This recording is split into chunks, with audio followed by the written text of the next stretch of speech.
제가 장담하건대 투자 관련 유명 채널의 유튜버, 전문가, 증권인의 영상 50편 보는 것도 좋지만 이 영상을 여러 번 돌려보시는 것이 100배 유익하다고 확언합니다. 연평균 72% 수익률은 몇 번쯤은 올릴 수 있는 기록입니다. 하지만 그 기록을 17년간 유지한 투자자는 금융 역사를 통틀어 극히 드물 것이고 게다가 17년간 단 한 해의 손실이 없었다는 점을 감안하면 이 책의 저자 빅터 스페란데오는 금융 역사에 기록될 사람으로 충분할 것입니다. 실제로 그는 2008년 트레이더 명예의 전당에 이름을 올렸고 배론즈에서 그를 월스트리트 최고의 프로로 명명하였음에도 누구 하나 이견을 제시하지 않았습니다. 그야말로 어디에 내놓아도 손색 없는 거장이 바로 그였습니다.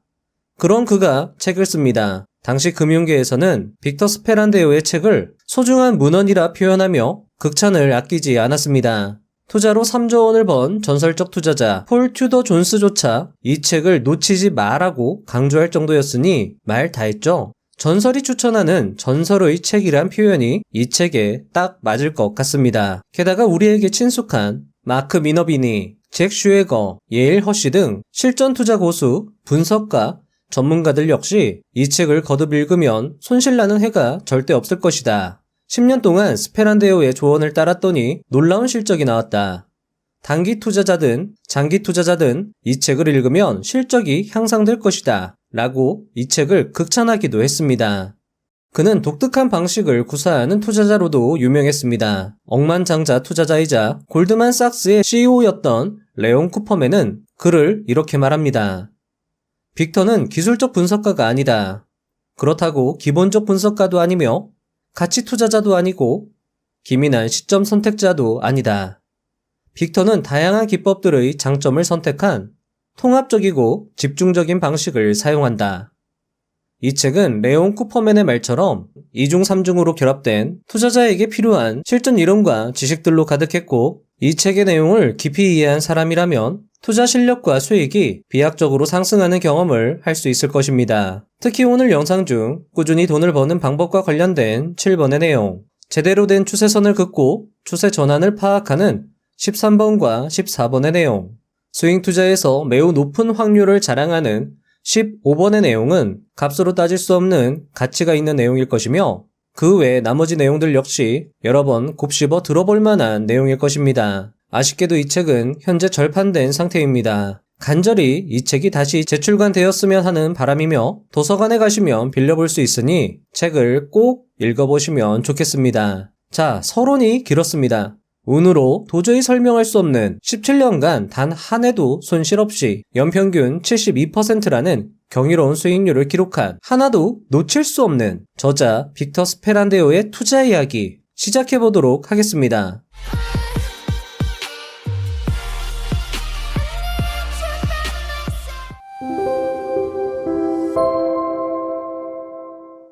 (1) 금융시장의 책이라면 금융시장에 관한 책이라면 내 서재에 1200권쯤 있다. 어느 책이나 대개 좋은 아이디어가 들어있긴 하지만 공통적인 문제가 있다. 실제로 충분히 검증되지 않았다는 사실이다. 초보자와 전문가 모두 쓸데없는 일로 시행착오를 거듭하면서 소중한 시간을 수없이 낭비하고 있다. 나는 이런 엄청난 낭비를 없애줄 책, 다시 말해서 시장을 알려주고 돈을 벌어주는 기본 아이디어를 모두 결합한 책을 찾아보았다. 그러나 그런 책을 찾을 수가 없었다. 그래서 내가 쓰기로 했다. 덧붙여서 내가 개발한 독자적인 기법도 공개하기로 했다. 나는 이 기법으로 지난 17년 동안 한 해도 손실을 보지 않으면서 연수익률 72%를 달성했다. 2. 독자적 나의 기법. 월스트리트에서 40년 이상 근무하는 동안 나는 독자적인 기법을 개발했다. 생산, 시장, 기술적 분석, 확률, 경제, 정치, 심리를 모두 통합하는 기법이다. 대부분 시장 참여자들은 이들 가운데 하나나 둘 또는 세 가지를 사용한다. 그러나 나는 이들을 모두 결합했다. 그리고 가능한 모든 차원에서 위험과 보상을 평가하는 방법으로 내게 유리한 조건을 이끌어낸다. 복잡하고 번거롭게 들릴지 모르지만 실제로는 그렇지 않다. 이 모든 변수를 기본 요소로 압축하여 직접 적용하면 비교적 단순하며 관리하기도 쉽다. 그런 기본 아이디어를 이 책에서 제시한다. 이 책은 나처럼 주로 책에서 정보를 얻는 투자자들을 위해서 쓴 책이다. 자, 빅터 스페란데오도 역시 우리처럼 책을 통해서 투자를 공부하고 배운 사람이고 그런 사람들 위해서 썼다라는 건 부자의 서원 채널 여러분들을 위해서 썼다라고도 볼 수 있을 것 같습니다. 3. 투자를 잘하려면 나는 트레이딩 경연대회에 참가한 적도 없고 내가 감당할 수준을 넘어서서 도박을 벌인 적도 없다. 나의 유일한 강점은 일관성 유지라고 생각한다. 영광스러운 정상을 밟아본 적 없는 야구선수처럼 나는 계속해서 경기에 몰두한다는 사실에 자부심을 느끼면서 내 기량 향상에 끊임없이 노력을 기울인다. 투자로 성공하기 위해서는 기본 지식을 배우는 것이 중요하지만 그것만으론 부족하다. 지식만으론 성공이 보장되지 않는다. 지식에 더해서 실행 계획이 필요하고 심리적 혼란에 빠지지 않고 계획을 꾸준히 실행에 옮기는 결단력도 필요하다. 내가 봤던 지속적으로 성공하는 다수의 투자자는 기본적 분석과 기술적 분석을 모두 하는 사람들이다. 그리고 기본적 분석보다 기술적 분석에 더 비중을 두는 사람들이다. 나도 마찬가지여서 주로 기술적 분석을 한다. 자, 여러분들, 요 말은 저자의 개인적 의견입니다. 자, 요 부분이 중요한 이야기가 될 수 있을 것 같은데요. 꾸준한 수익을 내는 방법은 간단하다. 승리하려면 규칙을 알아야 한다는 것이고 무일푼이 되면 승리할 수 없다는 것이다. 나는 퇴출당하지 않고 계속 버티면서 해마다 이익을 올리는 지식과 원칙을 정의하려 한다. 이 지식을 습득하고 투자 철학을 정립하며 자금 관리 기법을 수립하고 잘 정의된 원칙에 따라 일상적인 결정을 내리는 것이다. 그렇게 일관성을 유지하면 이익을 거두게 될 것이다. 자, 저자는요, 전반적인 주가 움직임을 예측하는 방법과 위험을 관리하는 방법에 초점을 맞추어 이 책을 집필했다라고 밝힙니다. 그리고 다음으로 중시한 것이 종목을 선정하는 방법과 그 종목이 상승할 시점을 예측하는 방법이라고 말하고 있습니다. 어떻게 우리가 궁금한 것들을 콕 집어서 책을 쓸 생각을 했는지 참 대단한 것 같습니다. 그리고 이 책을 만나 여러분들과 함께 이 책을 접한다는 것이 큰 행운이라고 생각합니다. 어떻게 방향을 예측하고 위험을 관리하고 종목을 선정하고 매수 시점을 결정하는지는요, 뒤에서 자세히 설명이 될 예정입니다. 채널을 고정해주세요. 4. 악어 원칙. 저자는 단 한 해도 손실을 내지 않고 엄청난 수익을 매년 거둔 투자자입니다. 그런 그는 자신이 고생하며 배운 이 원칙을 책에서 소개하고 있는데요. 가슴속에 새기고 또 새길 내용이라 생각됩니다. 함께 들어보시죠. 내가 악어 원칙이라고 부르는 트레이딩 규칙이 있다. 악어가 먹는 습성을 빗댄 표현이다. 악어는 먹잇감이 발버둥 칠수록 더 깊숙이 문다. 악어가 당신의 다리를 물었다고 상상해보라. 악어는 다리를 꽉 문 채 당신이 발버둥 치기를 기다린다. 당신이 다리를 빼내려고 팔을 내밀어 악어와 싸우면 악어는 돌진하여 당신의 팔까지 물어버린다. 당신이 발버둥 치면 칠수록 악어는 당신을 더 깊숙이 물어삼킨다. 따라서 악어에게 물렸을 때 살아남는 유일한 방법은 다리 하나를 내주고 빠져나오는 방법뿐임을 기억하라. 이 원리를 시장에 적용하면 잘못을 깨달은 순간 포지션을 청산하라가 된다. 합리화, 희망, 기도, 그 밖에 아무것도 소용없다. 그냥 빠져나오라. 포지션을 바꾸거나 해지하거나 하지 말고 그냥 손절매하라. 그냥 빠져나오라. 그냥 손절매하라는 저자의 외침이 왠지 귀에 맺히는 듯합니다. 저자는 자신 역시 악어 규칙을 거듭 위배했다며 모두 자신의 그릇된 자존심과 허영 때문이었다고 책에서 고백하고 있습니다. 하지만 돌아보면 미친 짓이었지만 그래도 항상 본질을 생각하라는 소중한 교훈을 얻었다고 책에 덧붙이고 있습니다. 1조 자산가가 된 김승호 회장님은 초반에 저지른 실수와 교훈은 되려 큰 행운이라고 말하고 있습니다. 저자 역시 그때 어이없었던 실수가 소중한 교훈으로 연결된다고 말하고 있었죠. 혹시 손절을 못해서 큰 손실을 보셨나요? 가슴은 아프시겠지만 아픈 만큼 행운을 동시에 얻으신 것이라 할 수 있겠습니다. 그리고 다음 매매에서는 가슴이 아프고 팔이 떨어져 나가는 고통이 있겠지만 저자의 말대로 그냥 손절을 해보시면 좋을 것 같습니다. 계획대로 말이죠. 그게 1000만원짜리 기법일 것입니다. 5. 한결같이 돈을 번 비법. 역사상 위대한 트레이더에 관한 책을 읽어보면 이들 대부분이 한 번은 무일푼이 되었으며 두세 번 파산한 사람도 상당수 있다. 게다가 투자자들 가운데 돈 버는 사람이 소수에 불과하다는 사실까지 고려하면 도대체 이 바닥은 어떻게 돌아가는 거야? 라는 의구심이 들 것이다. 사람들이 돈을 잃는 이유는 여러 가지가 있지만 가장 큰 이유는 한 종목에 너무 많은 금액을 걸기 때문이다. 이런 실수를 저지르는 것은 트레이딩을 시작하기 전에 철학을 배우지 않았기 때문이다. 내가 트레이딩을 하는 목적은 재정 독립이 보장되는 자유를 획득하고 유지하는 것이다. 따라서 나의 목표는 다달이 해마다 한결같이 돈을 버는 것이다. 나는 항상 트레이딩이 내 사업이라고 생각한다.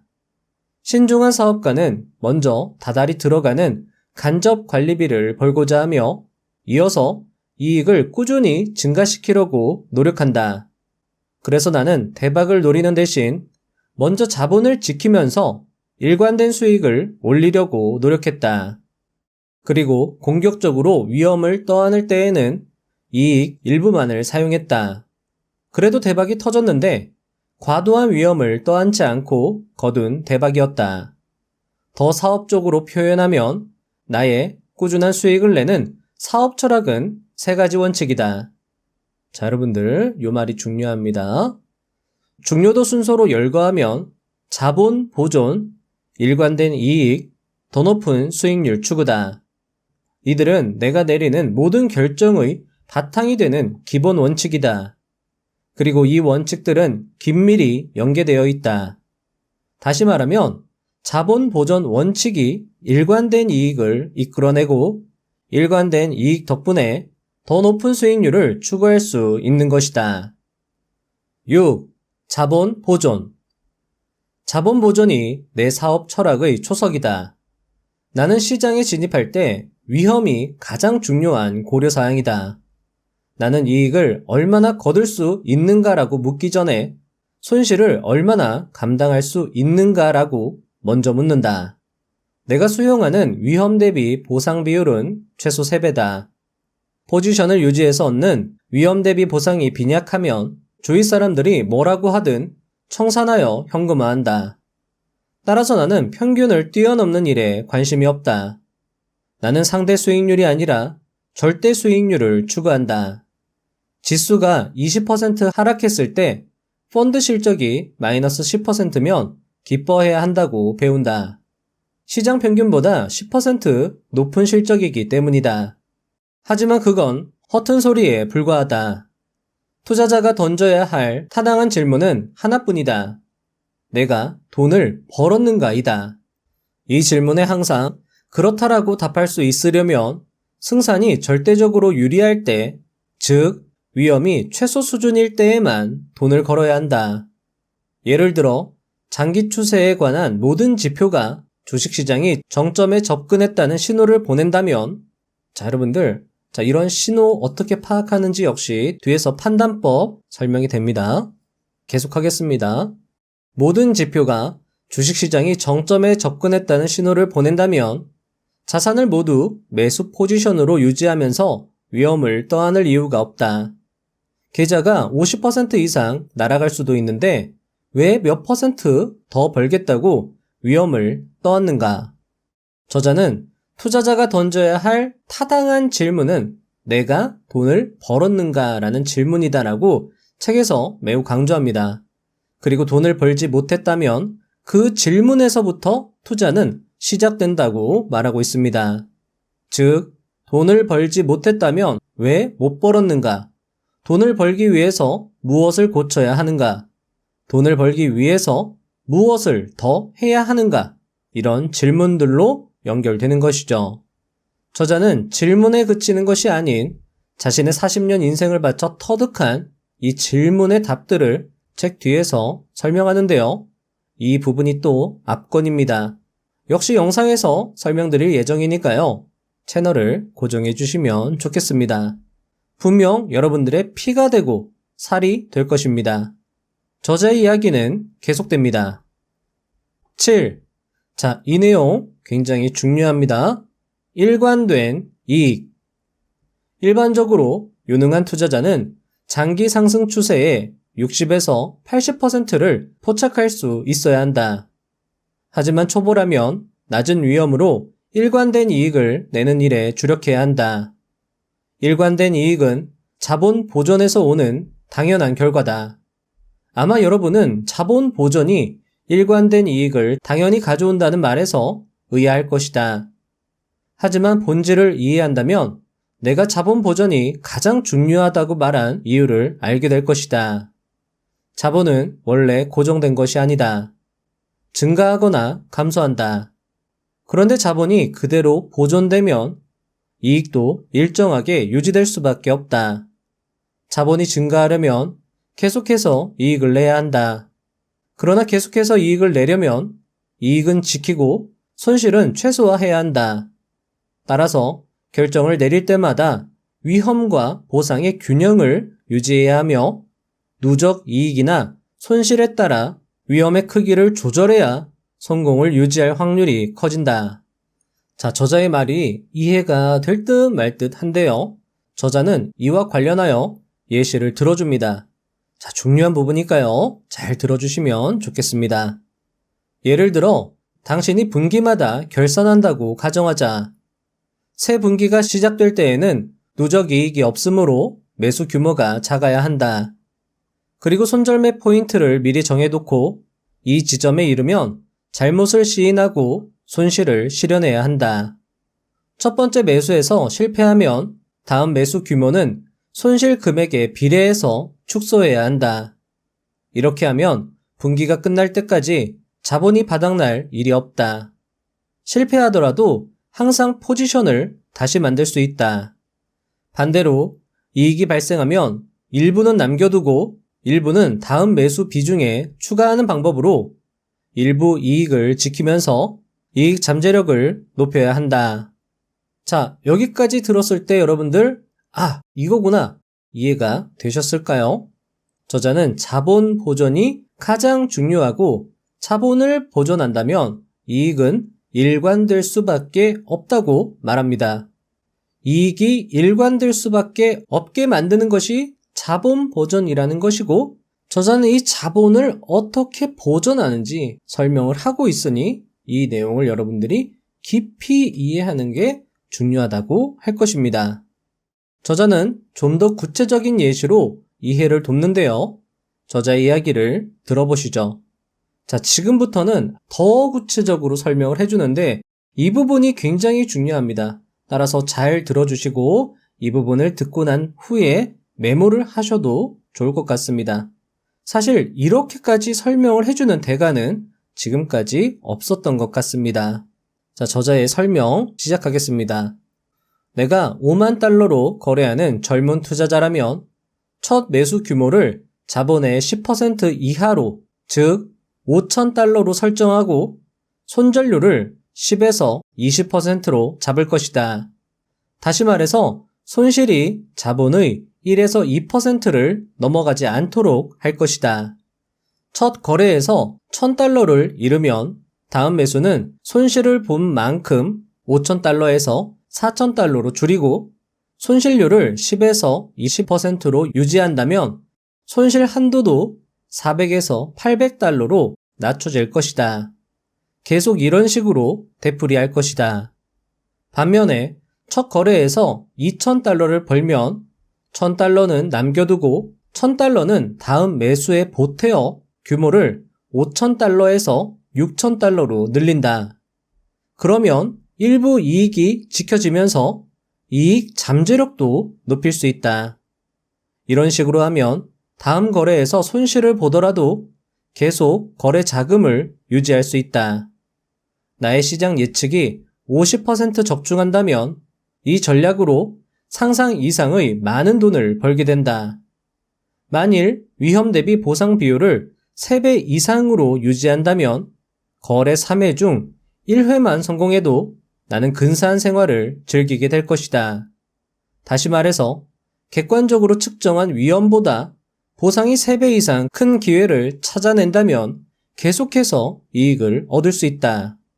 승률 80% 이상을 기대하는 사람은 놀랄 것이다. 하지만 야구 선수들의 타율을 생각해보라. 최고의 선수들도 30에서 40% 정도다. 그러나 안타를 쳤을 때 얻는 보상이 스트라이크 아웃을 당했을 때의 손실보다 훨씬 크다. 그래서 전체적으로 위험보다 보상이 커지는 것이다. 자, 여러분들 어떠신가요? 아마 한 번 들었을 때보다 두세 번 들으시면 훨씬 더 이해가 잘 되실 것이고 이 안에 숨겨진 기법 역시 이해가 되실 것입니다. 자, 저자가 말하는 손익비 3배 이상의 자리, 즉 위험 대비 보상이 3배 이상 되는 자리를 간략하게 설명을 드리자면 다음과 같습니다. 이런 식으로 고점이 자주 발생하는 이런 지점이죠. 가격에 저항을 받는 이런 점들을 연결해서 저항선을 그을 수 있고요. 이런 지지를 받는 자리를 연결해서 지지선을 그을 수 있습니다.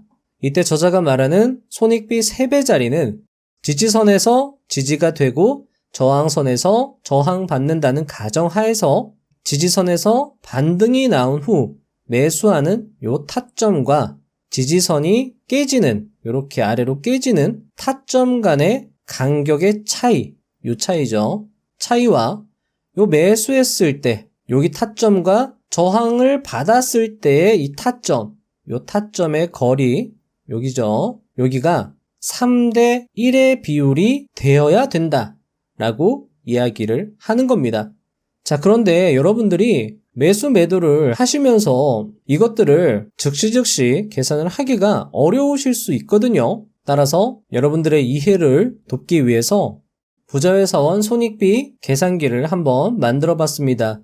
이 엑셀 파일은 제가 부자회사원 티스토리 글 중간에 다운로드 링크를 드릴 테니까 거기 다운로드를 받으시면 되고요. 멤버십 분들은 제가 별도 멤버십 커뮤니티 글에다가 링크를 남겨드리도록 하겠습니다. 부자회사원 티스토리 링크는 설명란을 참고해 주시면 좋을 것 같습니다. 자, 부자회사원 손익비 계산기는요. 여기만 여러분들이 요 2개만 계산을 하시면 손익비가 되는 자리인지 아닌지를 여기에서 설명을 해주는 겁니다.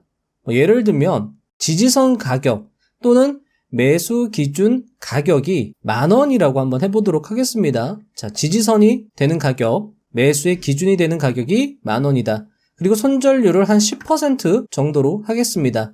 자, 그러면 여기에서 계산이 자동으로 되고요. 계산식 설명이 이런 식으로 나오게 됩니다.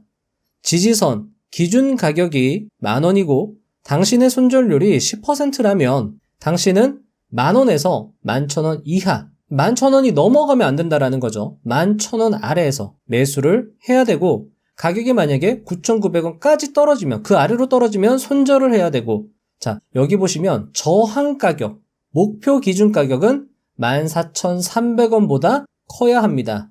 그래야 손익비가 3배가 맞습니다. 이런 식으로 계산을 해주는 거죠. 만약에 지지되는 가격 또는 기준 가격이 10,000원이다 라고 하고 매수까지 11,000원 이하에서 잘 했는데 저항 가격이죠. 앞에 말씀드린 저항되는 가격 또는 목표 기준 가격이 14,300원보다 작다라고 하면 매수를 하면 안 된다라는 겁니다. 왜냐하면 손익비가 안 맞기 때문이죠. 따라서 이 2가지만 여러분들이 기입을 하시면 손익비 자리가 계산이 되니까요. 이거 활용을 해주시면 좋을 것 같고요. 자, 당부사항도 저자의 이야기를 토대로 한번 적어봤습니다. 자, 첫 번째, 계획대로 반드시 손절하십시오. 그것이 최선이며 당신이 살 길입니다. 자, 두 번째, 목표 가격에 도달하지 못하고 수익이 줄어든다면 약 익절 컷이나 본절 컷을 사용하십시오. 수익이 손실로 돌아가는 것을 방어하세요. 이것도 역시 저자가 강조한 겁니다. 자, 이때 매수 기준 가격, 저자는 이제 지지선을 활용했는데요. 매수 기준 가격이란 여러분이 매수해서 수익이 날 수 있겠다라고 예상한 가격입니다. 예를 들면 이평선이 될 수도 있고요. 지지선이 될 수도 있고요. 추세선이 될 수도 있습니다. 내가 이 가격에서 매수하면 수익이 날 수 있을 거라고 생각한 가격이 매수 기준 가격이 된다라는 거죠. 예를 들면 5일선이 이런 식으로 우상향하고 있습니다. 자, 그러면 우리는 어디에서 매수를 할 수 있느냐? 여기까지 주가를 확인했다라고 하면 요 지점이죠. 여기 5일선에서 지지되면서 반등하는 요 지점에서 매수를 할 수 있고요. 자, 그러면 우리는 여기가 매수 타점이 되는 것이고 요 지점이 매수의 기준 가격이 되는 겁니다. 따라서 여기에서 우리가 매수를 했고 손절 가격이 한 요 정도 된다라고 하면 우리의 목표 가격은 어디냐? 여기에서 3배가 되는, 여기가 1이고 여기가 3이죠? 여기까지는 가격이 올라갈 수 있는 자리가 나와야지 여기서 매수를 할 수 있는 겁니다. 그러니까 이전에 저항선이 여기에 위치하고 있으면 안 된다라는 거죠.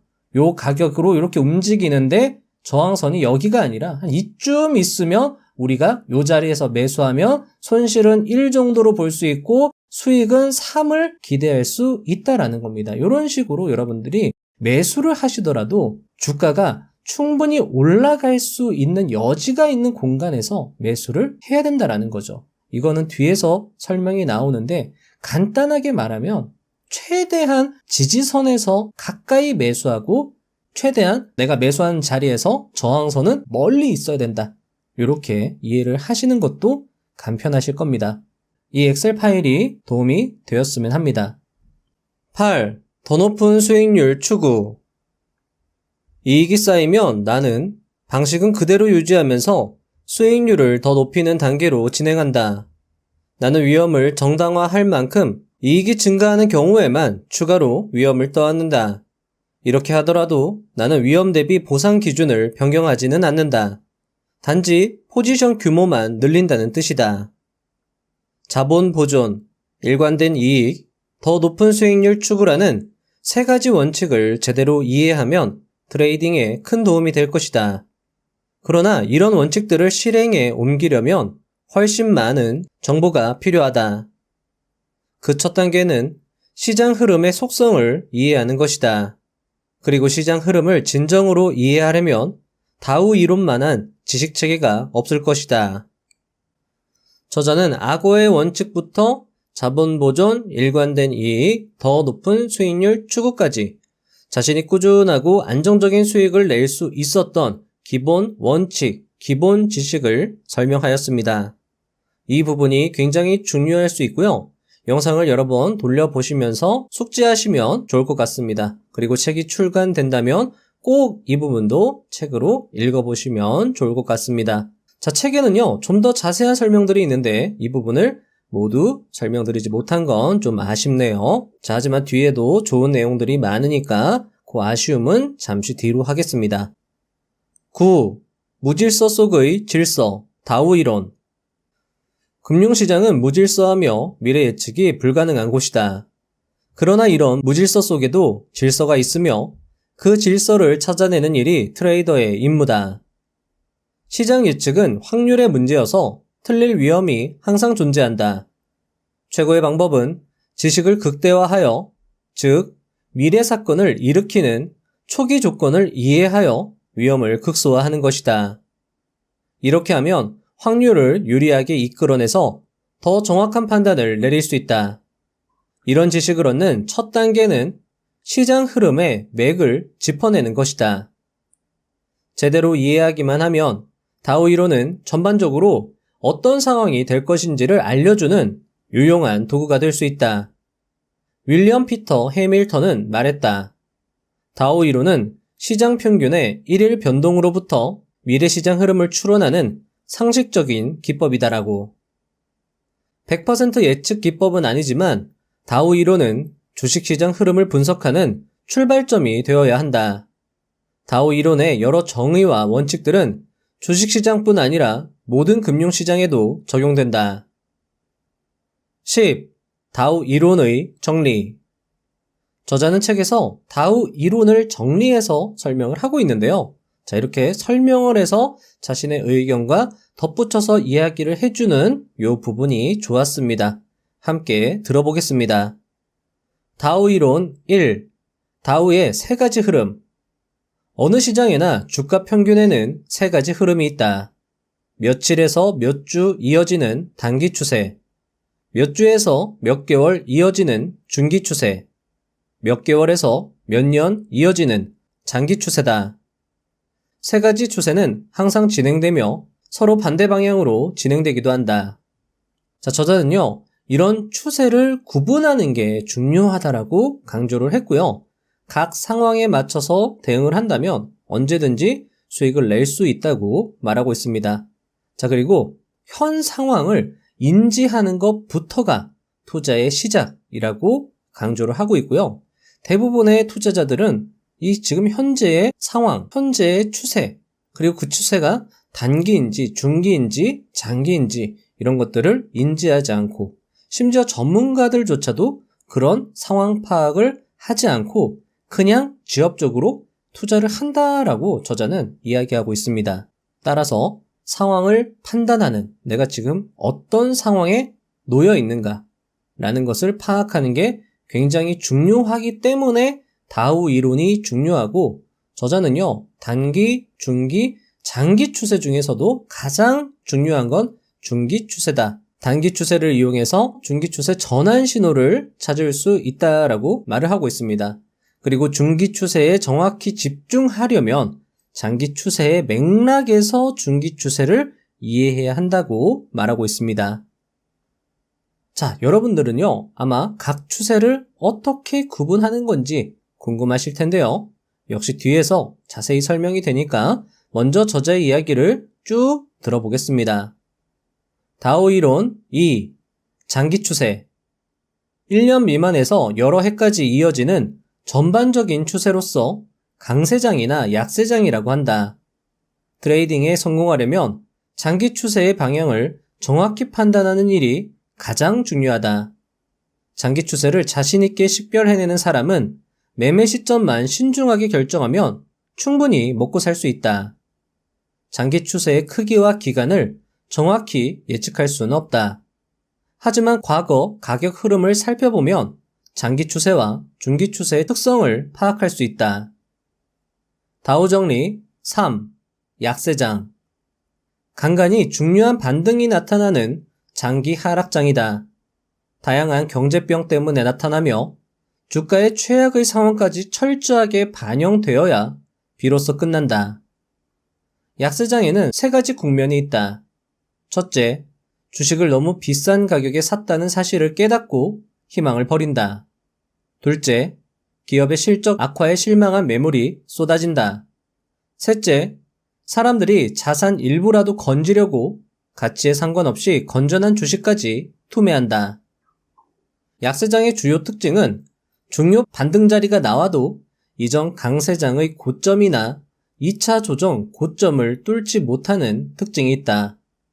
대개 약세장이 시작될 때에는 이전 강세장의 고점을 적은 거래량으로 시험한 다음 대량 거래량을 수반하며 급락한다. 여기서 시험이란 직전 고점에 접근하지만 도달하지는 못하는 형태다.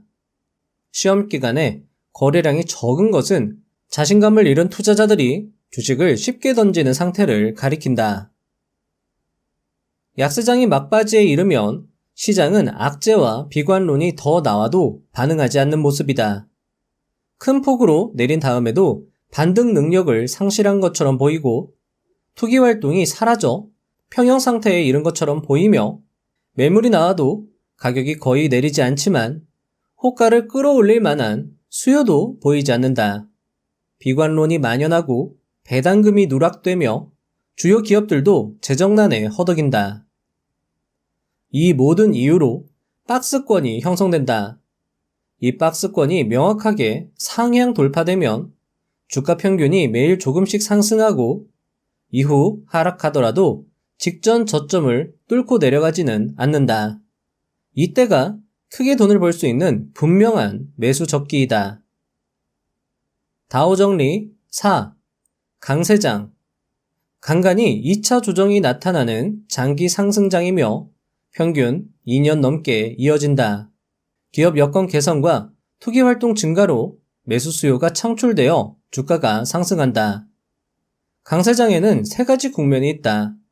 첫째, 기업의 미래에 대한 확신이 다시 살아난다. 둘째, 기업의 실적 개선에 주가가 반응한다. 셋째, 투기가 만연하고 주가에 거품이 낀다. 희망과 기대감이 주가를 밀어올리는 기간이다. 강세장의 두드러진 특징은 모든 주요 평균이 계속 신고점을 기록하고 하락하더라도 이전 2차 조정의 저점보다 높은 곳에서 반등하며 이어서 계속 신고점을 기록한다는 것이다. 2차 조정이 오더라도 두 평균이 이전의 주요 저점 밑으로 내려가지 않는다. 다우 정리 5. 2차 조정. 2차 조정은 강세장에서 나타나는 중요한 하락이나 약세장에서 나타나는 중요한 상승이다.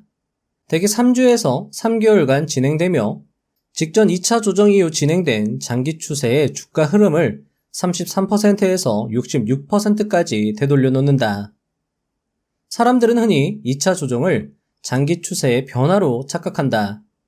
이는 강세장의 첫 단계는 약세장에서 2차 조정이 일어날 만한 상황에서 시작되며 반대로 약세장의 첫 단계는 강세장이 정점에 이른 다음 2차 조정이 일어날 만한 상황에서 시작되기 때문이다. 자, 여러분들 어떠신가요? 다우 정리가 이해가 되시나요? 사실 저자는요, 이 다우 이론이 즉시 이해가 되지 않을 수 있다라고 이야기를 하고 있습니다.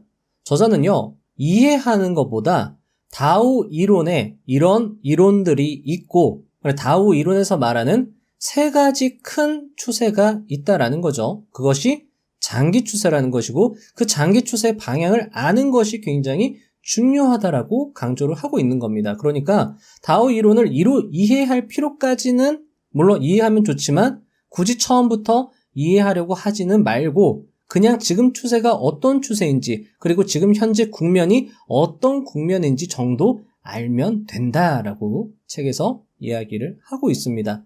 하지만 그럼에도 불구하고 주식시장의 흐름에 맥을 짚는 데는 다우 이론만한 게 없다라고 강조를 하고 있는 거죠. 그러니까 이 내용들을 여러 번 그냥 들어보시면 좋을 것 같습니다. 그러면 여러분들이 계속 듣다 보면 지금 여기서 말하는 것이 무엇이고 내가 여기서 무엇을 활용해야 되고 그런 것들을 알아채실 수 있을 겁니다. 자, 여러분들의 이해를 돕기 위해서 간략하게 설명을 드리자면요. 추세에는 단기 추세, 장기 추세, 중기 추세가 있다라는 것이고 장기 추세에는 강세장과 약세장이 있다라는 겁니다. 그리고 강세장에서도 2차 반등이 있고 약세장에서도 2차 반등이 있다라는 거죠. 자, 강세장은 이런 식으로 상승하는 강세장과 이런 식으로 길게 떨어지는 약세장이 있다. 강세장은 2년 정도 유지가 된다. 자, 그리고 요런 2차 조정은 3주에서 3개월 지속이 된다라고 이야기를 했고 이 약세장에서 강세장으로 넘어가는 요 동안에는 박스권이 형성이 된다. 박스권이 형성이 되고 이 박스권을 상단으로 돌파하면 지수가 점차적으로 상승하면서 강세장으로 넘어간다. 강세장으로 넘어가더라도 강력하게 하락하는 3주에서 3개월간 강력하게 하락하는 2차 조정이 발생하고 나서 다시 추가적으로 상승하게 된다. 자, 이 2차 조정 기간에는 2차 조정이요.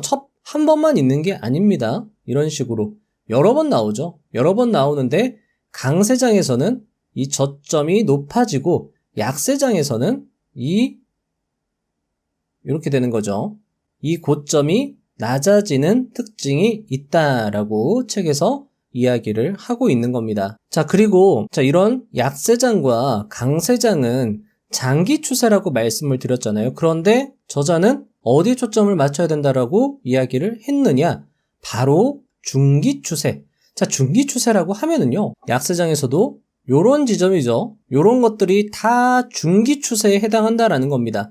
약세장에서도요, 중기 하락 추세, 중기 상승 추세, 중기 하락 추세, 중기 상승 추세, 중기 하락 추세, 이런 식으로 나눌 수도 있고, 강세장에서도 중기 상승 추세, 중기 하락, 중기 상승, 중기 하락, 중기 상승, 이런 식으로 구분을 할 수 있다라는 겁니다. 그래서 각 상황에 맞도록 우리는 대응을 할 수 있다라는 것이고, 그렇게 상황에 맞게 대응해야지 투자자들은 수익을 극대화시킬 수 있다라는 거예요. 저자는 이 장기 추세 하나만 보고 시장을 접근하기에는 조금 부족함이 있다라고 이야기를 하는 거죠. 약세장에서도 마찬가지고, 약세장 안에서의 그 중기 추세들을 각 상황에 맞게 활용을 할 줄 알아야지 수익을 크게 낼 수 있다. 그리고 중요한 건 바로 이 추세들이 전환하는 이 지점을 파악하는 게 굉장히 중요하다라고 이야기를 했고, 그것을 뒤에서 설명을 하고 있는 거죠.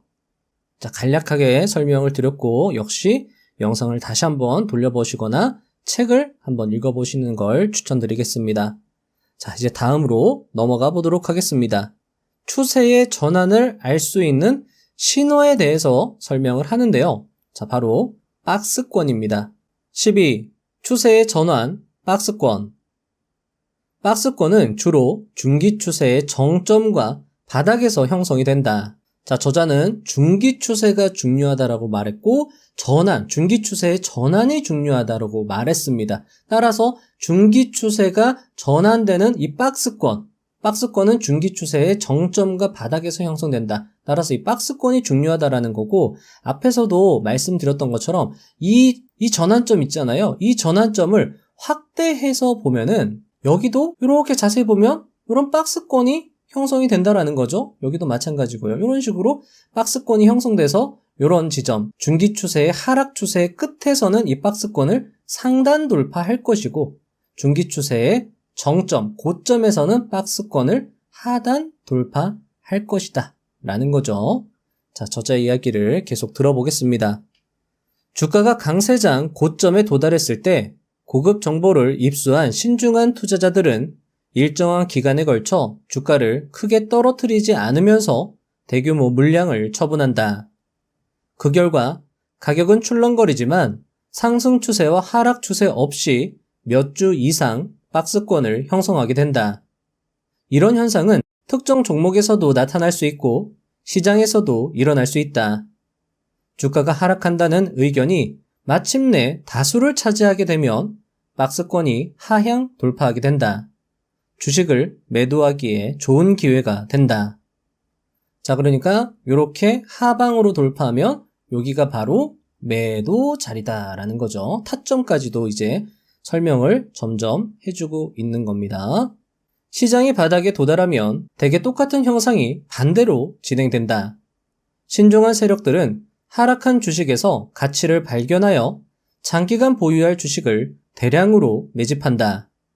이들은 몇 주에서 몇 개월에 걸쳐 시장을 크게 움직이지 않으면서 조용하게 주식을 매집한다. 그 결과 이번에도 박스권이 형성된다. 주가가 상승한다는 의견이 마침내 다수를 차지하게 되면 박스권이 상향 돌파된다. 주식을 매수하기에 좋은 기회가 된다. 자, 여러분들 이 내용도 중요합니다. 굉장히 중요할 수 있습니다. 13. 추세선 그리기. 차트에서 추세를 분석할 때 가장 유용한 도구는 추세선이다.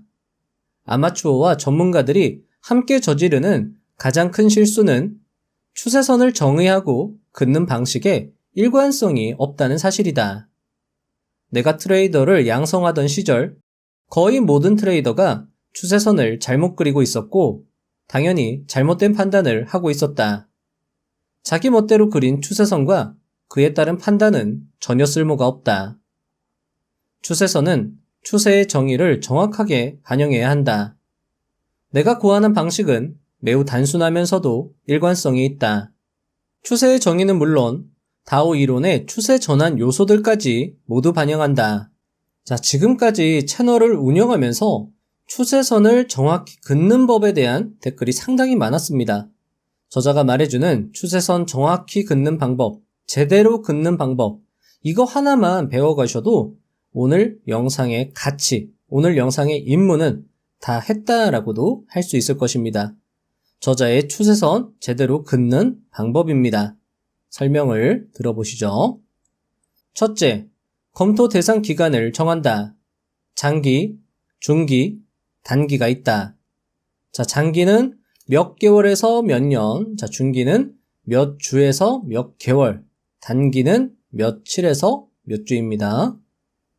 둘째, 상승 추세라면 가장 낮은 저점에서 가장 높은 고점 이전의 저점을 잇는 선을 긋되 두 저점 사이에 있는 일봉을 통과해서는 안 된다.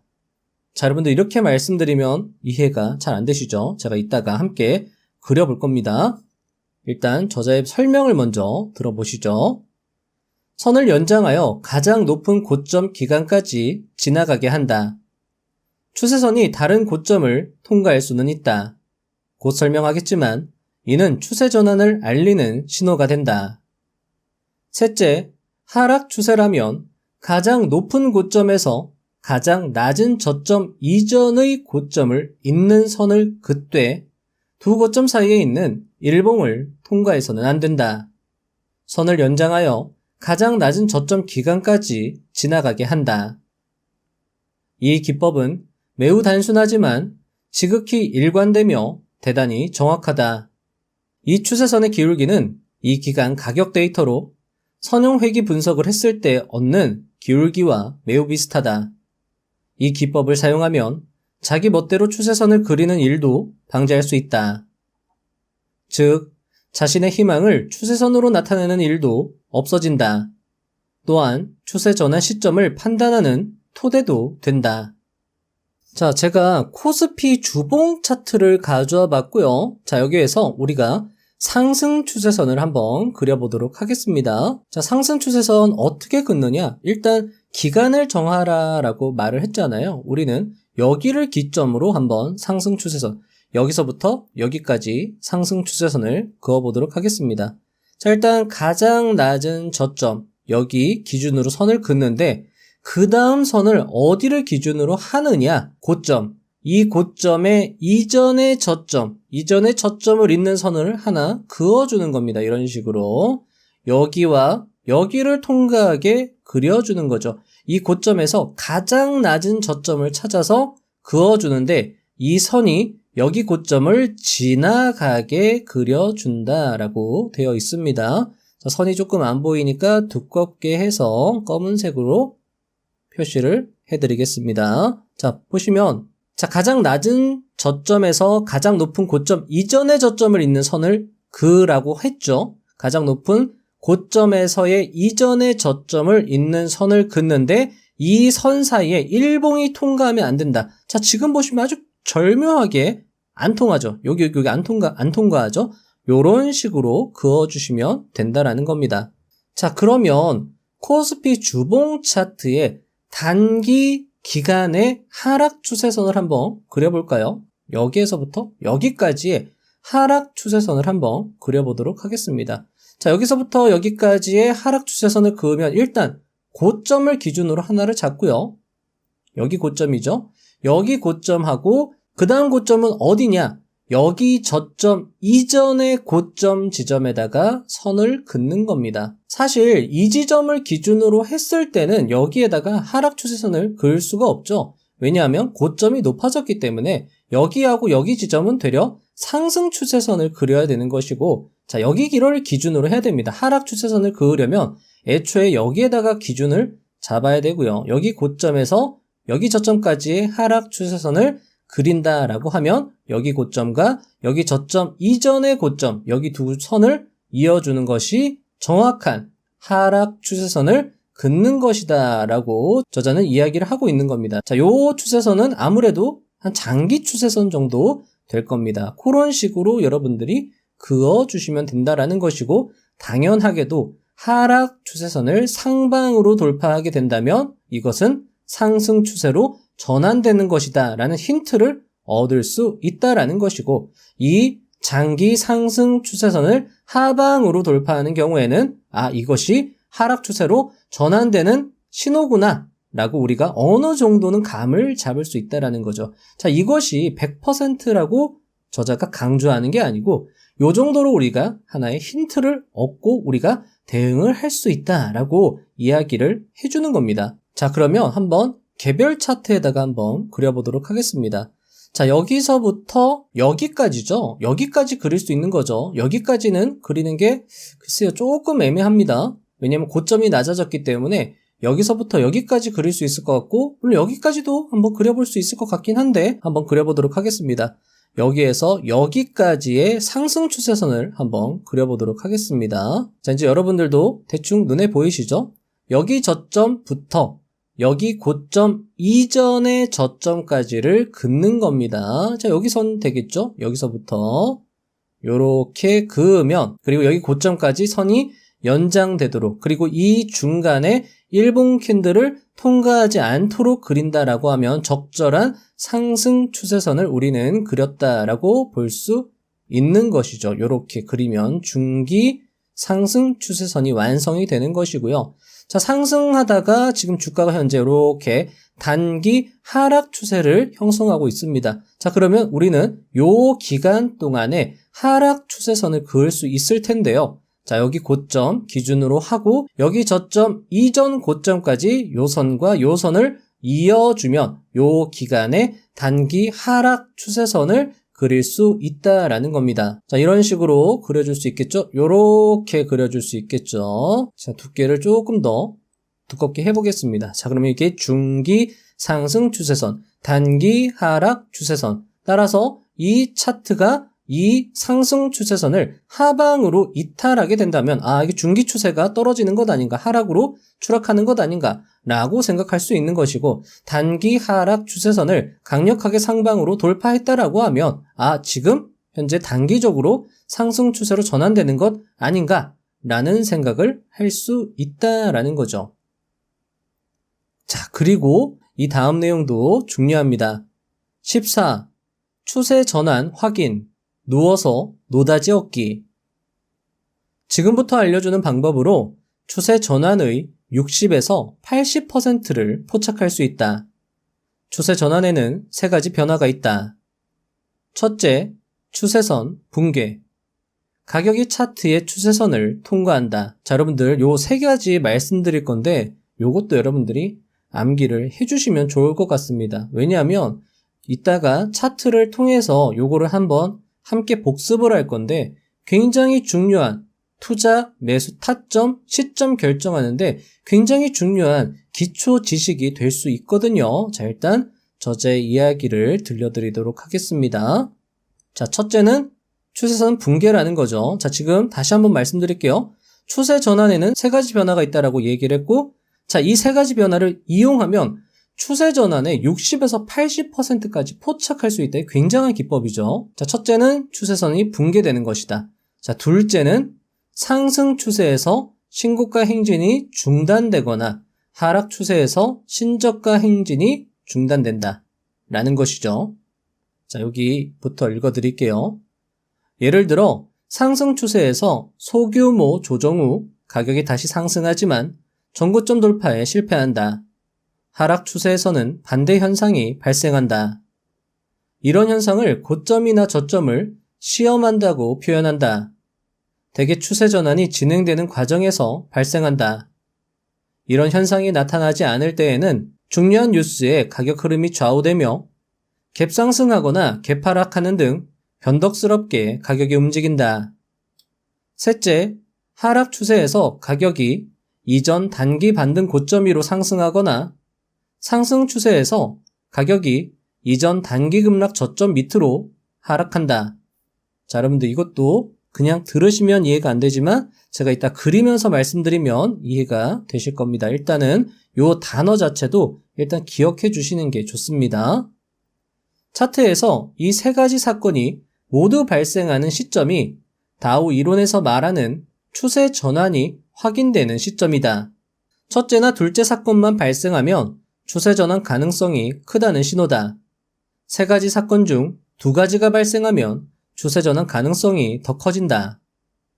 그리고 세 가지 사건이 모두 발생하면 추세 전환이 확인된다.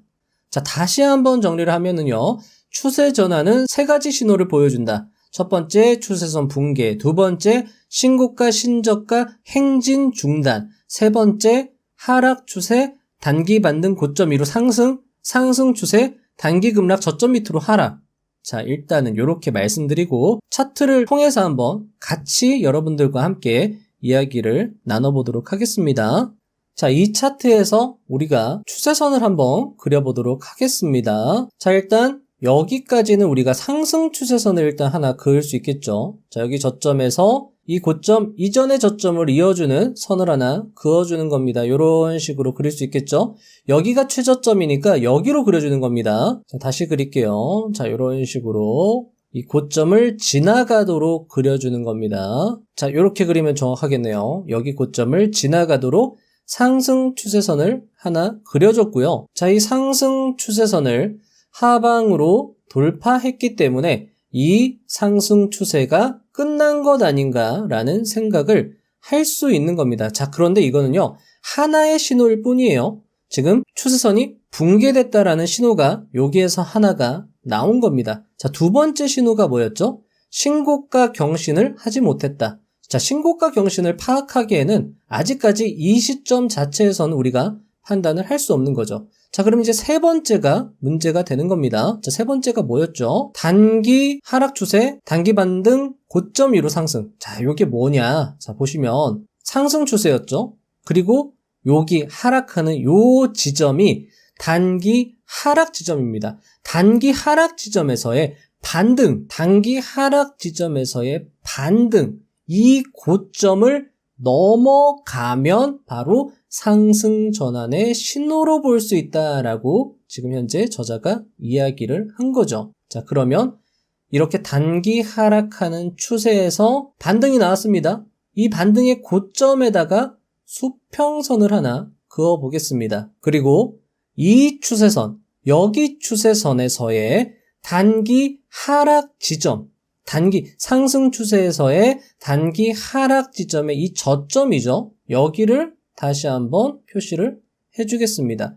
자, 그러면 이 추세는요. 요 추세는 일단은 여기 1차적으로 상승 추세선을 아래로 하방으로 돌파했고요. 여기 지점을 추가적으로 돌파해주면 이 추세는 끝났다. 자, 이 추세는 이제 하방으로 돌파했다. 왜냐하면 여기 상승 추세선 붕괴, 그리고 여기에 단기 하락 추세죠. 상승 추세에서의 단기 하락 추세의 저점을 깨버렸으니까 여기를 깨는 순간 주가가 지금 현재 이렇게 내려간다면 이 추세는 이제 끝났고 하방으로 지금 하락 추세로 전환이 됐구나 라고 인식할 수 있는 건데, 현재 여기 지점에서는 여기 지점까지는 아직까지는 이렇게 훼손을 하지 않았죠. 그러면서 버티고 있었다라는 겁니다. 그런데 자, 여기 지금 하락하고 있습니다. 자, 그럼 우리는 무엇을 그을 수 있죠? 하락 추세선을 그을 수 있다라는 거죠. 계속 주가 차트를 보면서 하락 추세선을 그을 수 있다라는 거예요. 자, 만약에 여기까지 우리가 봤어요. 여기까지 우리가 그릴 수 있잖아요. 여기 지점 우리가 확인했죠? 그리고 어차피 요 상승 추세선은 그릴 수 있었다라는 거죠. 그리고 조금 더 지나가면 여기 단기 하락 추세의 고점에다가 그을 수 있었다라는 겁니다. 그리고 조금 더 주가의 흐름을 보는 거죠. 이 가격이 여기까지 떨어지는지 아니면 여기서 버티고 이 단기 하락의 고점을 뚫어주는지를 보는 겁니다. 자, 조금씩 볼게요. 자, 다시 여기 저점을 훼손하지는 않네요. 여기 저점까지 내려오면 끝나는 겁니다. 자, 이렇게 가격이 올라가고 있어요. 지금 여기 시험하려고 하는 건가? 돌파하려고 하는 건가? 아직은 확인할 수 없습니다. 다시 볼게요. 여기까지 볼게요. 자, 여기까지 봤을 때 우리는 단기 하락 추세선을 그을 수 있다라는 거죠. 자, 여기 고점이 확인이 됐고요. 저점이 확인이 됐고요. 이 저점 이전의 고점이 확인이 됐습니다. 자, 그러면 이제 우리는 여기서부터 여기까지 단기 하락 추세선을 그을 수 있다라는 거죠. 자, 그리고 나서 어떻게 주가가 움직이는지 보시죠. 요렇게. 자, 지금 보시면 단기 하락 추세선을 상승 돌파하려고 합니다. 자, 우리가 여기까지 봤을 땐, 이게 밑으로 떨어지면 이제 완전히 끝났다라고 생각하려고 했는데, 주가가 계속 버티면서 되려 지금 하락 추세선을 상방으로 돌파하려고 하고 있고요. 단기 하락 추세의 고점, 단기 반등 고점을 돌파하려고 하고 있는 겁니다. 조금 더 보겠습니다. 자, 지금 어떻게 됐죠? 돌파를 지금 하려고 했다가 실패했습니다. 다시 볼게요. 자, 지금 어떻게 됐죠? 캔들이 여기에 딱 올라탔습니다. 자, 이거는 지금 두 가지 신호가 나온 거죠. 자, 일단 첫 번째로 단기 하락 추세를 상방으로 돌파했다. 하나 신호 나왔죠? 두 번째 신호, 단기 하락 추세의 단기 고점을 상방으로 돌파했다. 두 가지 신호가 나온 겁니다. 자, 그러면 이 영역이죠. 요 영역은 우리의 매수 타점이 될 수 있다라는 겁니다. 왜냐하면 두 가지 신호가 나왔죠. 추세를 튼다라는 두 가지 신호가 나왔기 때문에 이 지점은 우리의 매수 타점이 된다라는 거다. 근데 아까 우리가 뭐 배웠죠? 손익비를 배웠다라는 겁니다. 손익비가 뭐죠? 자, 지금 현재 여기는 저항선인데 여기를 강력하게 뚫어주면 여기는 지지선이 된다라는 거죠. 손익비라는 건 최대한 여기에 가깝게 붙여서 매수하는 걸 말하는 겁니다. 자, 그럼 여기서 우리 손익비 계산기를 한번 사용해 볼까요? 매수를 지금 현재 어디서 할 수 있느냐? 지금 현재 여기 걸쳐 있기 때문에 여기서 매수하는 건 조금 애매합니다. 이 지점을 돌파했다라는 걸 확인해야 된다라는 거죠. 하지만 우리는 여기 가격을 기준 가격으로 설정할 수 있다라는 겁니다. 따라서 기준 가격을요, 7,640원으로 설정하고 손절료를 3%로 한다면 우리의 매수 타점은 7,870원이 돼야 된다라는 겁니다. 여기에서 가격이 돌파해서 7,800원 정도 되어야 하고 손절은 7,633원. 7,633원이면 여기 지지선 바로 아래가 되겠네요. 굉장히 좋습니다. 훌륭합니다. 지금 현재 계산된 손절 라인도 훌륭하고요. 매수 타점도 괜찮고요. 자, 저항 목표 가격은 8,577원보다 커야 된다라고 되어 있습니다. 그런데 지금 여기 보시면 저항 가격이 9,400원입니다.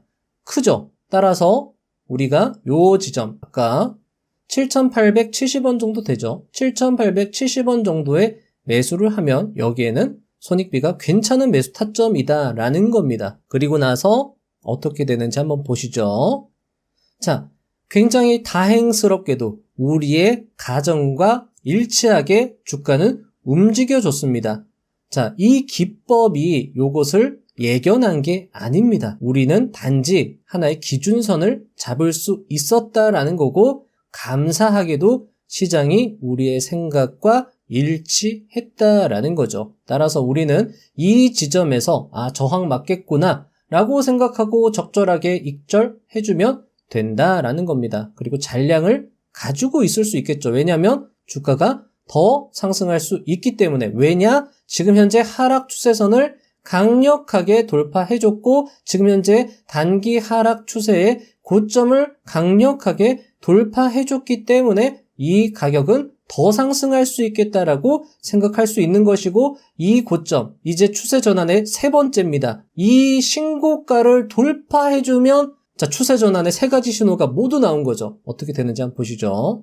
자, 넘지는 못했네요. 그리고 넘어졌습니다. 자, 그러면 세 가지 신호가 모두 완성이 됐기 때문에 이 가격은 더 상승할 수도 있겠다라고 생각을 할 수 있는 거죠. 그리고 나서 가격이 어떻게 움직였을까요? 더 상승해 줬습니다. 자, 그러면 여러분들 이 기법이 환상의 기법이다, 마법의 기법이다, 그게 아니죠. 앞에서도 말씀드렸던 것처럼 우리는 여기에서 단순히 기준과 가설을 세웠을 뿐입니다. 그리고 매수를 원칙대로 실행을 했을 뿐이고, 이렇게 된 건 시장이 도와줬기 때문이다. 시장의 생각과 우리의 생각이 일치했기 때문이다. 그렇게 여러분들이 생각을 해주시면 좋을 것 같습니다.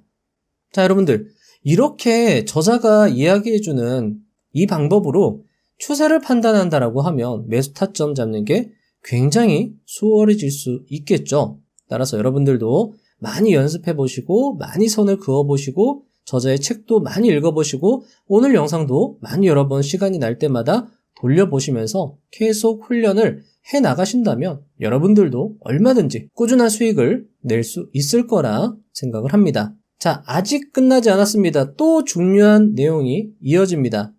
15. 돈 되는 EB 전략. EB 규칙이란 앞서 언급한 추세 전환 신호 중 두 번째 신호, 즉 신고가 또는 신저가 행진 실패를 활용한 것이다. 신고가, 신저가 행진 실패는 추세 전환 세 가지 조건 중 확률이 가장 높은 조건이다. 자, 여러분들 가장 높은 조건이다 라고 이야기를 했습니다.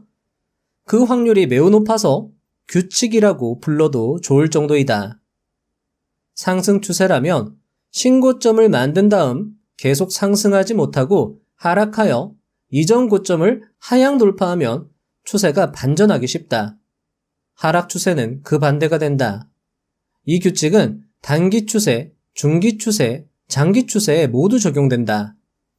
EB 기준으로 트레이딩 할 때 판단이 틀렸을 때에는 즉시 잘못을 인정해야 한다. 예를 들어 데이 트레이딩에서 EB를 보고 매도 포지션을 잡았는데 시장이 급등하면서 다시 신고가를 기록한다면 가격이 새 EB 고점을 돌파할 때 즉시 포지션을 청산해야 한다. 만일 추가 상승에 실패한다면 다시 매도 포지션을 잡을 수 있지만 손절매 한도를 낮춰서 피해를 줄여야 한다. 손실 규모를 낮게 유지하는 한 당신은 게임에서 쫓겨나지 않고 다시 시도할 수 있다. 데이 트레이딩에서는 EB 기준의 정확도가 50%에 불과하다. 하지만 판단이 틀렸을 때는 손실 한도를 낮추고 판단이 맞았을 때에는 이익을 계속 달리게 한다면 EB 기준으로도 많은 돈을 벌 것이다. 자, 여러분들, 데이 트레이딩에서는 EB 기준의 정확도가 50%에 불과하다라고 저자는 이야기했는데 중기 트레이딩, 중기 추세 투자, 스윙 투자에서는 이 EB 기준의 정확도가 이 데이 트레이딩보다 훨씬 높다라고 저자는 이야기를 하고 있습니다. 자, 간략하게 제가 그림판에다가 한번 그려봤는데요. 자, 이런 식으로 신고가를 형성하고 이렇게 빠지다가 다시 신고가를 살짝 넘어간 다음에 이게 하방으로 돌파한다. 그러면 이때가 굉장히 확률 높은 매도 자리다. 자, 그리고 신저가가 형성이 됐습니다. 자, 이거는요, 여러분들, 단기, 중기, 장기 다 해당이 되는데 중기 투자에 굉장히 확률이 높다라고 이야기를 했죠. 그러니까 신저가라고 해서 역사적 신저가를 말하는 게 아니라 중기 추세의 신저가를 말하는 겁니다. 자, 중기 추세의 이 저점에서 다시 반등이 나오는데 다시 하락합니다. 그런데 이 저점을 하방으로 돌파하는 줄 알았더니 그게 아니라 상승 돌파한다라고 하면 이 지점이 굉장히 확률이 높은 매수 지점이다라고 저자는 강조하고 있는 거죠. 그리고 이 모양은 단기 투자, 데이 트레이딩에도 활용이 가능하지만 확률은 중기 추세, 중기 투자보다 확률은 떨어진다. 하지만 대응만 잘한다라고 하면 얼마든지 이 EB 전략을 활용해서 돈을 벌 수 있다라고 이야기를 하는 거죠. 자, 이렇게 매도했어요. 여기서 매도했죠? 그런데 다시 상승한다라고 하면 이때 다시 매수해서 따라 붙어야 되고, 자, 이렇게 상승해서 상승하는 줄 알았는데 다시 이렇게 하락한다. 즉시 내가 틀렸다라는 걸 인정하고 요 자리 하방으로 돌파할 때 즉시 매도해야 된다. 여기서 헛된 희망을 절대 품지 말아라 라고 저자는 강조하고 있는 겁니다. 자, 또 중요한 얘기가 나옵니다. 이게 중요한 얘기가 정말 많이 나옵니다. 자, 16번 내용입니다. 가장 유용한 이평선.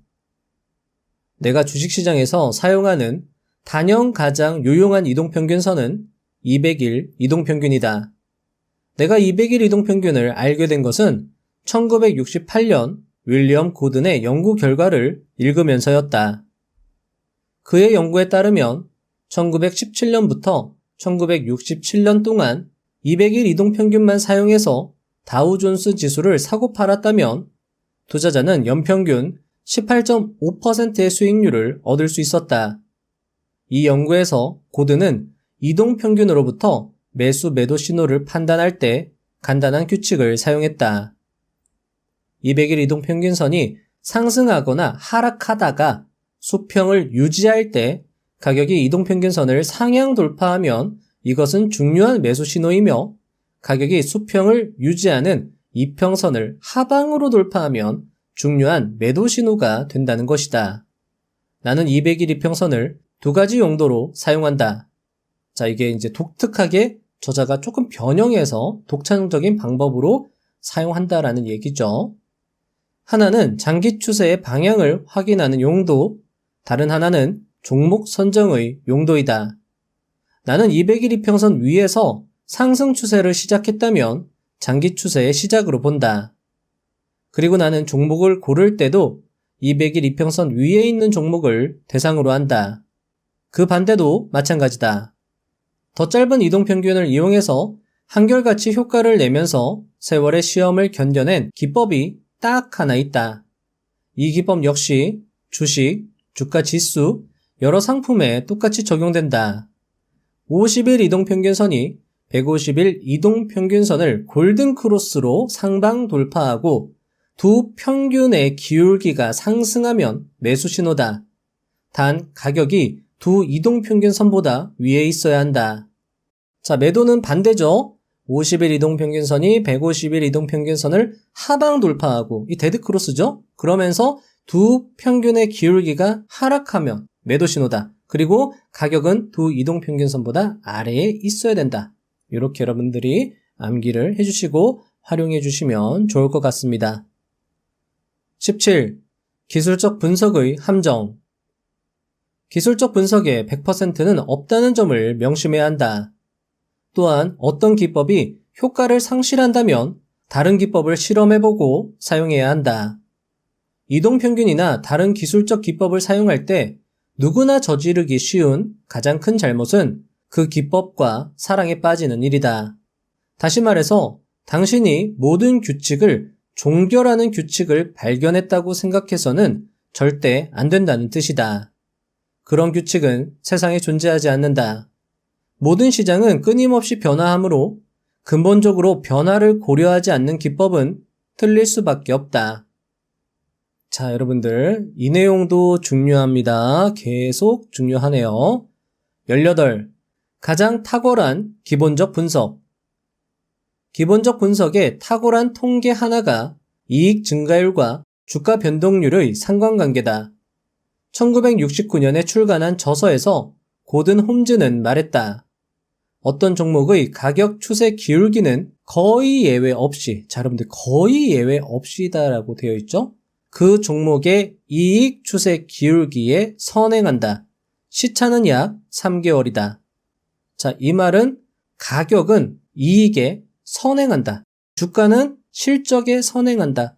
거의 예외 없이. 시차는 약 3개월이다. 라고 이야기를 해주는 거죠. 내가 이 분석을 좋아하는 이유는 세 가지다. 첫째, 대체로 맞는다. 둘째, 세월의 시험을 견뎌냈다. 셋째, 시장이 세상 만사를 반영한다는 다우 이론의 신조를 뒷받침한다. 자, 여러분들, 지금 현재 저자가 가장 탁월한 기본적 분석이라고 하는 게 바로 이익 증가율을 활용하는 겁니다. 자, 그리고 이 이익 증가율과 주가 수익률을 비교하는 분석은 대체로 잘 맞다라고 이야기를 했고, 자, 이거는요, 지금까지 사실 이분이 책을 쓸 때는 지금으로부터 10년 전인데 마크 미너빈이나 데이비드 라이어는요, 이 기법을 지금까지도 사용하고 있습니다. 그러니까 계속 세월의 시험을 견뎌낸 분석 기법이다라고 말씀을 드릴 수 있는 것이고, 이 책이 오래전에 쓰여진 책이라고 지금은 통하지 않을 것이다라고 무시할 게 아니다라는 거죠. 이 책 역시나 세월의 시험을 견뎌낼 수 있는 충분한 가치가 있는 책이다라는 겁니다. 자, 계속하겠습니다. 이제 이 분석을 어떻게 활용할 것인가? 무엇보다도 이 상관관계가 관심 종목에서도 유지되는지 확인해야 한다. 대부분 기업은 계절에 따라 이익이 변동하므로 6분기 이상의 이익을 분석해 보아야 이익 증가가 미래 가격 변동을 알려주는 타당한 지표인지 판단할 수 있다. 이 기간에 이익 곡선과 주가 곡선을 그렸을 때 이익 증가율과 주가 증가율 사이에 직접적인 상관관계가 나타나야 한다. 상관관계는 전체 기간에 걸쳐 나타나야 하며 그렇지 않으면 해당 종목에 대해서는 이 지표를 완전히 무시해야 한다. 왜냐하면 실적 상승이 이미 주가에 모두 반영되어 상승을 끝마친 상황이 연출될 수 있기 때문이다. 따라서 실적 상승이 주가 상승으로 반드시 연결이 되어야 한다. 실적이 상승함에도 주가가 상승하지 않는다면 되려 이것은 매도 신호가 된다. 나는 이익 증가율을 조금 다르게 변형하여 사용한다. 자, 이것도 독창적인 기법이죠. 나의 기법은 윌리엄 오닐을 참고한 것인데 강세장에서 주가 변동률이 이익 증가율보다 높을 때 해당 종목을 매수하고 주가 변동률이 이익 증가율보다 낮거나 같으면 다른 종목을 찾아보는 것이다. 약세장에서는 그 반대가 된다. 자, 그러니까 강세장에서는 주가 변동률이 만약에 이익 증가율이 한 10% 정도 됐어요. 자, 그러면 주가 변동률은 10%보다 더 커야지 나는 이 종목을 매수한다라는 거죠. 단순히 연동되었다라는 것을 뛰어넘어서 이익 증가율보다 주가가 더 크게 반응해야지. 자, 이것은 어떻게 보면 상보 강도 측면으로도 지금 현재 접근하는 것과 마찬가지입니다. 맨 처음에 인트로에서 말했던 것처럼 빅터 스페란데오는요, 굉장히 통합적이고 집중적인 기법을 사용한다라고 되어 있죠. 간단하게 한 문장으로 쓰여져 있지만 이 안에 굉장히 복합적인 이론들이 포함이 되어 있다는 거죠. 두 개, 세 개가 겹쳐 있다는 겁니다. 앞에서 이동평균선 이야기할 때도요, 이 안에도요, 벌써 몇 개의 이론이 함축되어 있는 거죠. 굉장히 이것도 중요한 이론입니다. 자, 벌써 몇 개를 비교했죠? 골든 크로스 봤죠? 가격과 주가 이동평균선 비교했죠? 기울기 비교했죠? 자, 여기 안에 벌써 3가지 기법이 함축되어 있다는 거죠. 19. 추세를 따르라. 추세는 친구다. 아마도 가장 널리 알려진 원칙일 것이다. 그러나 단순해 보이지만 생각보다 위반하기 쉬운 원칙이다. 추세에는 단기, 중기, 장기 추세에 3가지가 있다는 사실을 기억하라. 자, 이거 계속 강조가 되고 있습니다. 자, 추세는 단기, 중기, 장기 추세가 있다는 걸 사람들이 다 모르고 투자하는데 이게 중요하다라는 거죠. 그리고 가장 중요한 건 중기 추세다. 그리고 중요한 게 추세의 전환이다. 그리고 중요한 게 추세의 방향이다. 근데 그 방향을 알기 위해선 추세의 전환이 중요하다. 그래서 앞에서 말했던 것처럼 추세 변화는 3가지로 우리가 구분할 수 있다.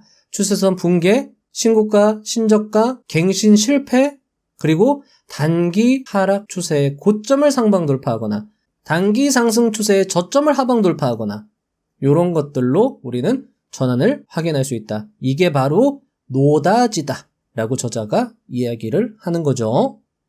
자, 앞에서도 설명을 드렸던 것처럼 장기적으로 봤을 땐, 장기 추세로 봤을 땐 상승 추세지만 여기 추세는 중기 상승, 여기 추세는 단기 하락, 여기 추세는 단기 횡보라고도 볼 수 있고요. 단기 하락으로도 볼 수 있고요. 다시 여기는 단기 상승. 이런 식으로 이것도 쪼개면 추세를 굉장히 세분화할 수 있다라는 거고 그 세분화한 추세를 다시 이용하면 역시나 그 안에서도 전환의 신호를 발견하고 방향을 발견하고 이런 식으로 투자를 주체적으로 할 수 있다라는 거죠. 자, 여기서도 저자가 강조하고 있습니다. 관심 추세에 주목하면서 나머지 추세와의 상관관계도 파악하라.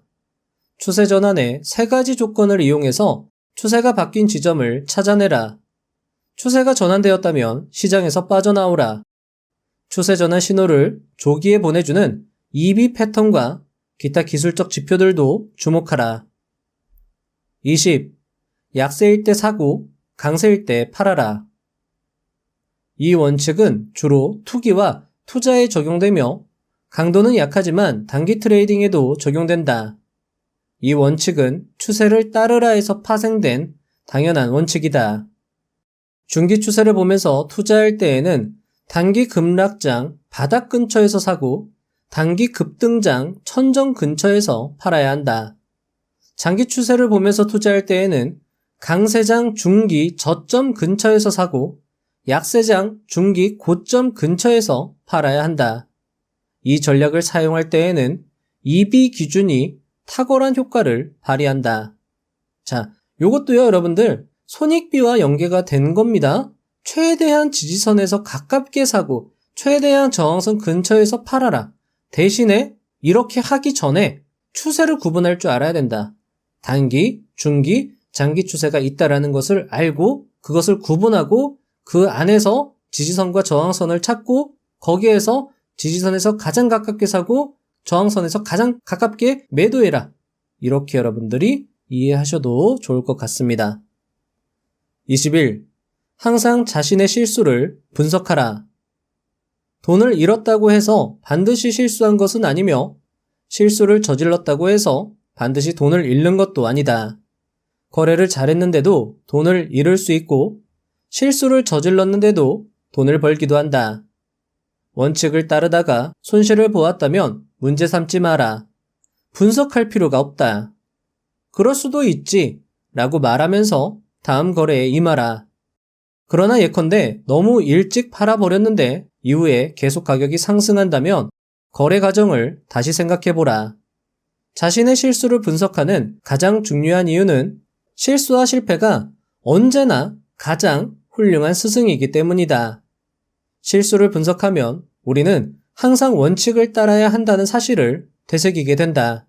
실수를 저지른 실제 이유를 정직하게 찾아낼 수 있다면 똑같은 실수를 되풀이할 가능성이 훨씬 낮아진다. 흔히 실수는 무지가 아니라 두려움에서 비롯된다. 실수에 대한 두려움, 굴욕에 대한 두려움 등에서 비롯된다. 거래를 잘하려면 두려움을 정복해야 한다. 두려움을 정복하려면 먼저 자신에게 두려움이 있음을 인정해야 하며 이는 실수를 인정하고 분석해야 한다는 뜻이다. 마치며 자, 여러분들 꽤 많이 했는데도요, 이 책의 3분의 1도 리뷰를 못한 것 같습니다. 벌써 시간이 이렇게 되었다니 참 아쉽습니다. 책을 다 읽고 느낀 점은 정말 책 한 권에 투자에 필요한 모든 것이 담겨져 있고 그렇게 담아내려고 굉장히 노력했고 내용 하나하나가 압축돼서 녹아져 있었다. 그런 것들이 굉장히 절실히 보이는 책이었고요. 40년 동안 투자하면서 배운 노하우, 특히 다양한 기법 중에서 장점을 취해서 자신의 스타일로 변형한 저자의 기법이 굉장히 참신하고 대단했습니다. 왜 폴 튜더 존스가 한 수 접고 이 책을 놓지 말아라 라고 이야기했는지, 그리고 왜 예일 허쉬가 이 책을 거듭 읽으면 손해를 보지 않을 것인지 이야기한 게 이해가 되는 부분이었습니다. 책에는 경기순환 등의 거시경제학을 다룬 9장과 10장의 내용, 자, 이 내용은요, 역자가 굉장히 중요하다라고 강조를 했습니다. 돈을 날리는 50가지 방법, 감정을 절제하는 방법 등 투자에 도움이 되는 내용들로 가득했습니다. 책을 꼭 한번 읽어보시면 좋겠습니다. 17년 동안 손실 없이 72%의 수익률이라니 참 대단합니다. 그리고 그런 대단한 수익률을 기록한 방법이 의외로 그렇게 복잡하지 않고 간단했다는 것이 참 신기했습니다. 그의 책 내용을 딱 3가지 포인트로 정리하면 다음과 같을 것입니다. 첫째, 자금관리, 손절관리, 계획에 따른 투자. 두 번째, 추세를 따르고 활용하라. 세 번째, 원칙을 지키고 유연하고 종합적으로 사고하라. 물론 이 3가지 표현을 하면 간단하지만 실천하는 것은 간단하지 않을 것이며 그 말 속에 깊은 의미를 깨닫고 실전에 활용하는 건 아마 더 간단하지 않을 것입니다.